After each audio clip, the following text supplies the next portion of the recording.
Here's a cultural misunderstanding that could get you ostracized at the worst possible moment.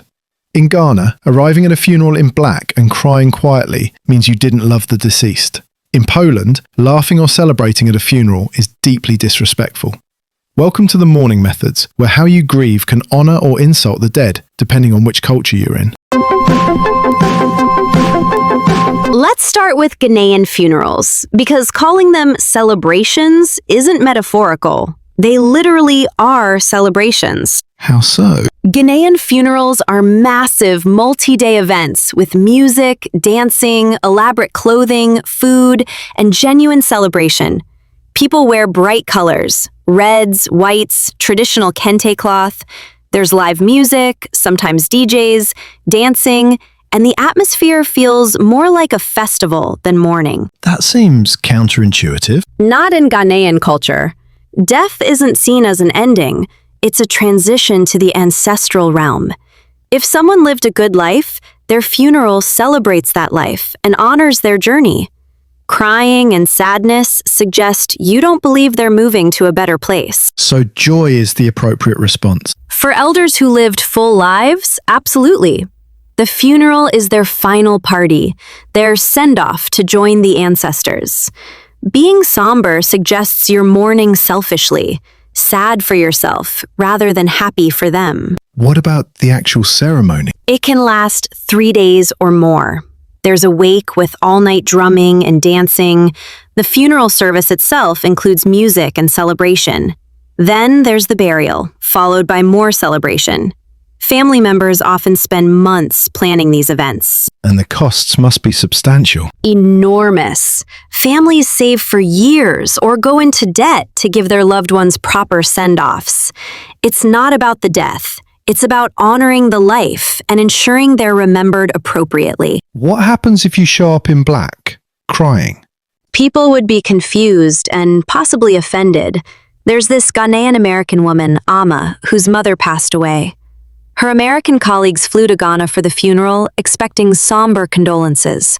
They arrived in black suits, offered quiet sympathies, and looked horrified when the music started. Culture shock. Massive!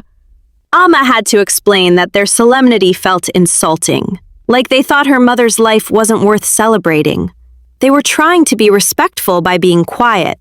She needed them to be respectful by celebrating. Now, Poland represents the complete opposite approach to death and mourning. How opposite? Polish funerals are deeply solemn affairs. Everyone wears black, the atmosphere is somber, crying is expected and appropriate. Any hint of celebration or joy would be considered deeply disrespectful to the deceased and their family. So grief is performed publicly? Very much so. Polish Catholic tradition emphasizes mourning as a sign of love and respect. The funeral is about acknowledging the loss, supporting the grieving family, and showing the deceased they were valued through visible sadness. What's the actual ceremony like? It's structured and formal. There's a Catholic mass, often quite long, followed by burial.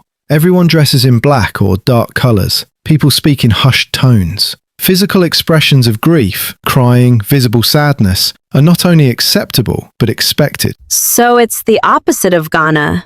Grief shows love. Exactly. In Polish culture, being stoic or celebrating at a funeral suggests you didn't care about the person. Your visible grief honors their memory and comforts the family by showing their loved one mattered. How long does mourning last? Traditionally, there are specific mourning periods. Immediate family might wear black for a year.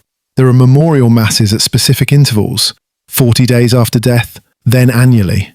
Grief isn't rushed or hidden. It's acknowledged and given time. What would happen if someone laughed at a Polish funeral? It would cause genuine offense. I know a British-Polish man, Tomasz, whose father passed away in Warsaw. His British friends came to the funeral and, trying to lighten the mood, started sharing funny stories about his father at the reception. That didn't go well? His Polish relatives were appalled. In their view, the British friends were being disrespectful, treating the death too casually. The British friends thought they were honouring his father by remembering his humour. Both meant well, but operated in completely different frameworks. So, where do other cultures fall on this celebration versus mourning spectrum? Jewish funerals lean more toward the Polish model. Somber, respectful, focused on grief. But there's also sitting shiva, a week-long mourning period where the community supports the family. It's solemn, but communal. Community support through grief? Yes, friends and family visit, bring food, sit with the mourners. It's not celebratory, but it's about shared grief and ensuring the family isn't alone. The community literally holds them through the worst of it. Mexican funerals have both elements, don't they? Mexican culture is fascinating because it acknowledges both grief and celebration. The funeral itself is often somber and Catholic, but there's also the tradition of the Day of the Dead, which celebrates deceased loved ones with colour, music, and joy. Right, and there's the velorio, the wake, which can be quite social. People gather, share food, tell stories. It's not celebratory like Ghana, but it's not purely solemn like Poland either. So it's about balance. Acknowledging the loss while also honoring the life. Exactly. Mexican culture doesn't see grief and celebration as mutually exclusive. You can mourn the loss while celebrating who they were. What about Thai funerals? Thai Buddhist funerals are interesting because they're long, often a week, but relatively peaceful. There's chanting, meditation, and cremation ceremonies. The focus is on helping the deceased's spirit move on, not on displaying grief. So it's functional rather than emotional. More ritualistic. The ceremonies serve a spiritual purpose, ensuring proper rebirth. Excessive grief is actually discouraged because it might hold the spirit back from moving on. Here's what's really at the heart of these cultural differences. It's about what death means and what funerals are for. In Ghana, death is a transition, not an ending. Funerals celebrate the life lived and the journey ahead. Grief would suggest you lack faith in the afterlife or the person's next chapter. In Poland, death is a loss that must be acknowledged and mourned. Funerals honor the deceased by showing their absence matters. Celebration would minimize the significance of losing them. And neither approach is wrong. They're based on completely different beliefs about death, the afterlife, and how to honor the dead. The cultural misunderstandings must be devastating at such a vulnerable time. They're brutal. Imagine a Ghanaian person attending their Polish friend's funeral. They show up ready to celebrate their friend's life, maybe in bright colors, and the whole Polish family is horrified. Or vice versa. A Polish person at a Ghanaian funeral, crying in black, and everyone thinks they're being melodramatic. Both are trying to be respectful, using their own cultural framework. Exactly. The Ghanaian celebrates because that's how you show love. The Polish person mourns because that's how you show love. But in the wrong context, each looks deeply disrespectful. So what's the actual advice for international funerals? Ask before you go.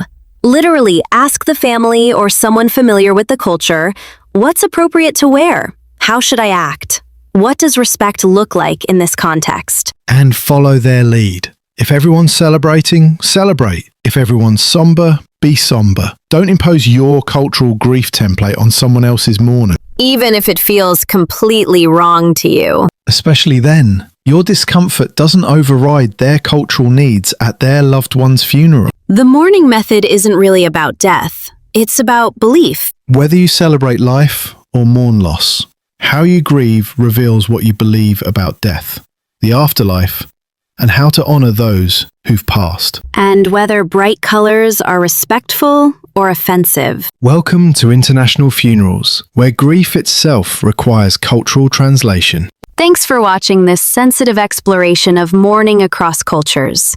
If you've ever been confused about appropriate funeral behavior, now you know why. Next episode shifts to something lighter, the celebration switch.